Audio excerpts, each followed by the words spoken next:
Oke, hari ini gue mau nge-review buku lagi. Buku ini ditulis oleh Profesor Bisnis dan juga pengamat teknologi yaitu Scott Galloway.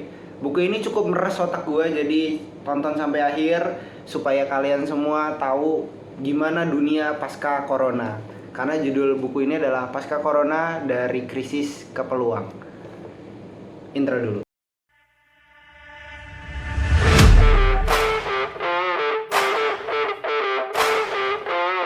Buku ini secara jelas menjelaskan kepada kita bagaimana dunia berputar saat corona terjadi dan gimana iklim bisnis yang terjadi ketika terjadinya corona gitu.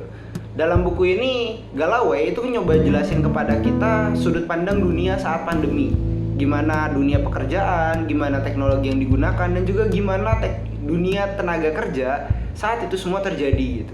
Dan selain daripada itu, dia juga menambahkan pemikiran-pemikiran dia bahwa dalam dunia kontemporer banyak hal-hal yang menurut dia itu ada peran pemerintah yang too much di sana, dan juga beberapa kali dia menyayangkan sikap-sikap pemerintah dan juga bagaimana masyarakat-masyarakat kelas bawah ataupun elit-elit perusahaan yang ada di Amerika Serikat memandang krisis yang sedang terjadi. Dia percaya bahwa krisis yang sedang terjadi itu bukan cuma karena adanya faktor eksternal, tapi juga faktor internal dari perusahaan tersebut yang nggak bisa untuk adaptif dalam lingkungan bisnis itu. Dan gak jarang juga buku ini ngambil contoh-contoh seperti perusahaan Netflix, HBO. Kalau kalian nggak pernah atau pernah denger lah ya, Game of Thrones gitu, itu adalah produk dari HBO. Prof. Galloway, seorang profesor bisnis, mengajak kita untuk berpikir secara keras dan memahami gimana Amerika Serikat saat adanya perubahan yang cukup cepat ketika pandemi terjadi gitu. Nah, salah satu kekuatan utama dari buku pasca corona ini itu adalah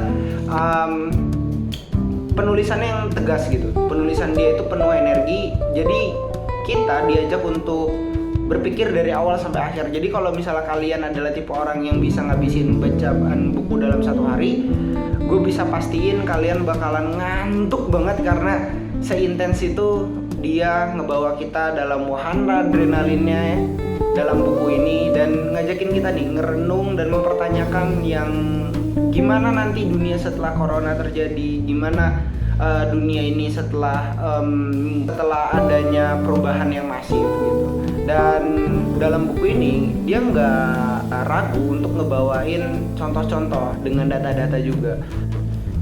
Jadi karena dia adalah orang yang berada dalam dunia pendidikan, nggak jarang juga apa yang dia bawain itu analisis yang menurut gue cukup kuat. Gue coba bacain salah satu narasi yang dia pakai. Orang sering bertanya, saham apa yang saya punya? Saran saya dalam investasi sederhana, saya berinvestasi ke monopoli yang tak terregulasi. Monopoli itu seharusnya tidak ada, tetapi undang-undang anti monopoli kita disusun di zaman mesin uap dan tidak ada langkah penegakan untuk itu.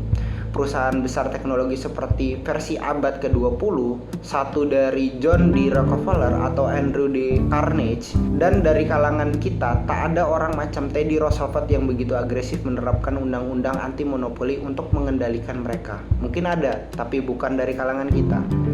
Margaret Vestager, kamu jagoanku.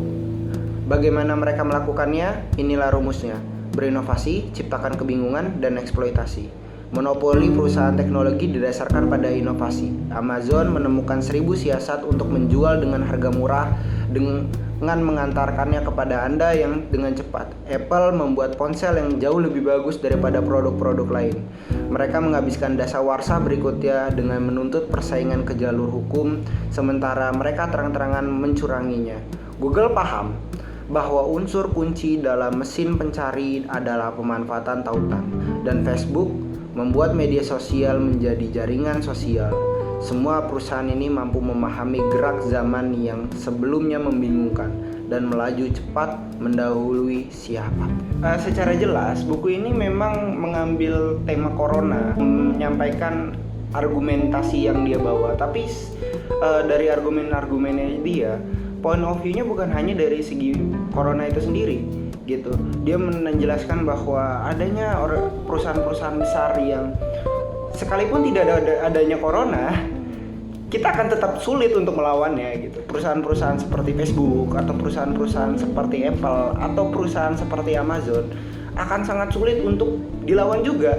Dia mengambil salah satu narasi lain seperti sulitlah melawan arus pertumbuhan ini ketika perusahaan telah menjadi sekuat ini, individu atau bahkan perusahaan hampir tak mampu melakukan apapun. Disinilah pemerintah seharusnya berperan, namun perusahaan teknologi punya opini publik yang memihak pada mereka, ratusan pelobi, dan mereka bergerak lebih cepat ketimbang para regulator. Hukum yang ditulis di bawah lampu bertenaga batu bara tumpul di hadapan monopoli digital. Gila. Kalau kalian semua baca buku ini secara jelas, gue sangat-sangat recommended buat kalian yang senang mikir dan juga senang baca buku sambil tenggelam dalam lautan argumentasi untuk benar-benar baca buku ini, karena buku ini sebagus itu teman-teman. Buku ini ngajarin kita bahwa banyak hal di dunia ini yang terjadi, dan rupanya hal itu terjadi juga bukan karena satu faktor aja, tapi banyak faktor yang terjadi di sana gitu. Nah, makanya pasca corona ini itu bukan cuma ngejelasin dalam bentuk satu sudut pandang. Dia mengkritik regulator, dia mengkritik sistem sosial yang kita punya, dan juga yang paling jelas adalah dia mengkritik seberapa rakusnya perusahaan-perusahaan kapital. Tapi Galloway ini bukan seorang yang kita kira dia adalah seorang sosialis yang kiri ya. Dia juga bukan seorang yang bisa kita dibilangnya itu progresif. Enggak, dia juga seorang yang menurut gua dari cara dia menulis dan lain sebagainya, dia adalah seorang yang konservatif, tapi dia terbuka gitu. Nah, kenapa gue suka baca buku bisnis, dan kalau nggak salah dua buku terakhir yang gue bahas itu buku bisnis ya. 3 buku lah hitungannya sama buku ini buku bisnis. Karena buku bisnis ini kadang lebih realistis ngejelasinnya daripada tulisan-tulisan aktivis sosial yang ada di Instagram gitu, yang bilang kalau pendidikan harus seperti ini, masyarakat harus seperti ini dan lain sebagainya. Cuman kita nggak tahu kalau dia sebelumnya itu rupanya udah ngopi sama pejabat, dia udah nikmatin duit rakyat juga ya. Menurut gua buku bisnis itu jauh lebih realistis daripada para aktivis hari ini gitu. Nah, di bab 4 buku ini itu ngebahas soal pendidikan tinggi atau kuliah gitu. Nah, dia mengatakan bahwa kuliah di Amerika Serikat itu udah naik sebesar 1.400% gitu. Dan di periode yang sama biaya untuk kesehatan itu naik 600%. Tapi buat kawan-kawan sekalian perlu dipahami bahwa Galloway ini bukan seorang yang progresif atau seorang yang ada di kubu sosialis gitu. Dia juga mengkritik sosialisme gitu kan. Nah, dalam buku ini dia juga ngebahas soal pendidikan dan kesehatan. Nah, menarik dari buku bisnis adalah buat kawan-kawan yang belum baca ataupun baru mulai baca buku bisnis itu jauh lebih realistis menjelaskan suatu keadaan daripada para aktivis di Indonesia. Percaya atau enggak, para aktivis di Indonesia itu menjual jauh lebih baik daripada pendongeng manapun, menawarkan utopia yang bahkan mereka pun nggak tahu utopianya itu seperti apa. Nah, makanya buku bisnis itu, apalagi buku-buku bisnis dari Amerika Serikat, sebenarnya adalah buku-buku aktivis yang pura-pura jadi buku bisnis. Karena mereka benar-benar memberikan data kepada kita, mereka benar-benar mengajarkan kita bagaimana dunia itu ideal, dan juga bagaimana masyarakat itu sebenarnya sakit tapi mereka nggak sakit. Nah, ini PR-nya gitu. Dia mengambil contohnya seperti ini. Di bab 4 buku ini, 10-20 tahun di Amerika Serikat biaya pendidikan itu sangat tinggi gitu. Nah, masalah ini benar-benar terasa karena ketika adanya pandemi COVID-19, banyak orang-orang bangkrut, banyak perusahaan-perusahaan menengah bangkrut, dan juga tingginya biaya pendidikan dan juga kesehatan itu menjadi salah satu masalah utama di Amerika Serikat. Jadi Galloway itu menjelaskan kepada kita orang-orang Amerika Serikat itu lebih sering mengalami kebangkrutan karena masalah pendidikan dan masalah kesehatan dibandingkan masalah ekonominya. Tapi pemerintah seperti ya udah abai aja di sana gitu. Nah, padahal orang Amerika Serikat itu sudah 500 juta orang yang tewas dan 150.000 orang di karantina. Tapi kayak pemerintah itu dianggapnya itu masih terlalu lambat dan juga kurang responsif gitu. Nah, karena dorongan rasa kecewa ini, Galloway ini sebagai seorang Amerika yang konservatif, dia mention musuh lama mereka, apa itu?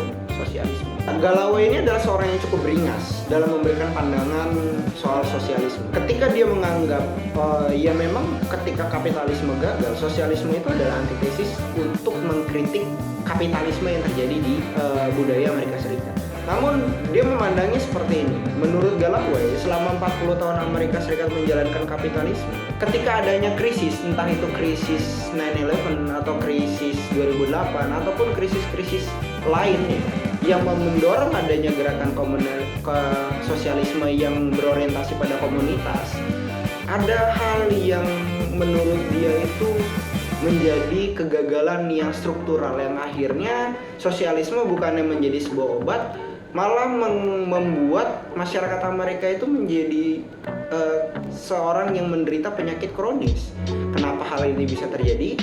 Hal ini bisa terjadi karena ketika pemerintahan Joe Biden contohnya, dia itu menggelontorkan dana bantuan kepada pasar, itu adalah suatu produk sosialis. Lu nggak akan menemukan kebijakan kapitalis yang mendorong pemerintah menyelamatkan pasar. Ya pasar itu dianggap bisa menyelamatkan dirinya sendiri gitu kan.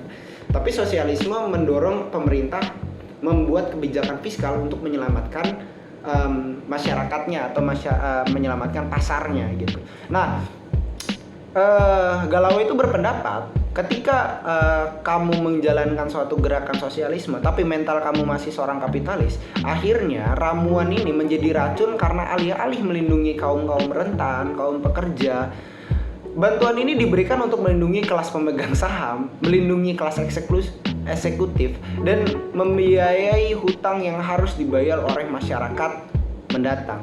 Jadi maksudnya di sini adalah kalau lu diberikan bantuan itu tuh nggak tunai guys. Bantuan itu tuh diambil pemerintah Amerika Serikat, khususnya kemarin itu dari hutang mereka berhutang untuk menyelamatkan masyarakat. Rupanya yang diselamatkan itu adalah golongan-golongan eksekutif, golongan-golongan pemegang saham, golongan-golongan perusahaan-perusahaan besar. Dia bail out dan lain sebagainya, yang akhirnya rupanya utang ini kan adalah utang negara yang harus dibayarkan oleh masyarakat kelas kecil gitu, yang akhirnya kan nggak on point gitu. Tapi kan walaupun ada logika lain seperti ya kan perusahaan ini yang bakal menyelamatkan masyarakat kecilnya, kan nggak ada jaminan juga gitu kan. So President Biden, you remember a while back, he said help is on the way. And then he signed that American Rescue Plan, so I would say help is here. Help is here. Help is here. 9 most terrifying words in the English language are, I'm from the government and I'm here to help. Jadi bisa kita bilang seorang Galloway ini adalah orang yang menurut gua dia tuh mengkritik loh. Dia adalah seorang kritikus yang mengkritik adanya budaya-budaya mental kapitalis ini. Tapi dia juga tidak menyatakan bahwa dia itu benar-benar pro terhadap ide-ide sosialis. Sekali lagi Galloway itu juga mencontohkan, misal dia mengambil perumpamaan. Kalau kalian ke Disneyland gitu, kalau kita anggapnya lah ke Dufan gitu kan. Kalau kalian ke Dufan itu ada 2 pilihan tiket, ada tiket premium dan ada tiket reguler. Terus kalian pilih nih tiket reguler.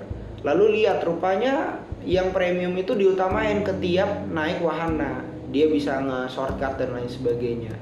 Nah, kalian bisa nih memahami keistimewaan mereka karena mereka membayar lebih. Nah, tiba-tiba Galloway menulis di di paragraf terakhir. Nah, kita ulangi cerita di atas, lalu kita ganti kata wahana dan kata Disneyland menjadi kata pendidikan. Kira-kira apa perbedaannya? Ya gue rasa kalian semua tahu lah apa arti dari tulisan berikut. Jadi jujur gue tuh cukup pusing baca buku ini gitu. Dan buku ini lebih dari 1 bulan gue bacanya. Bukan karena gue males, tapi karena gue harus ngulang beberapa kali. Kira-kira gitu aja yang pengen gue sampaikan. Buku ini dapat 8 dari 10 menurut gue. Dan jangan lupa komen buku apa lagi yang harus gue review. Like video ini kalau memang kalian suka. Dan juga segitu aja dari gue. Gue Prayoga Salim, mari kita mulai revolusinya.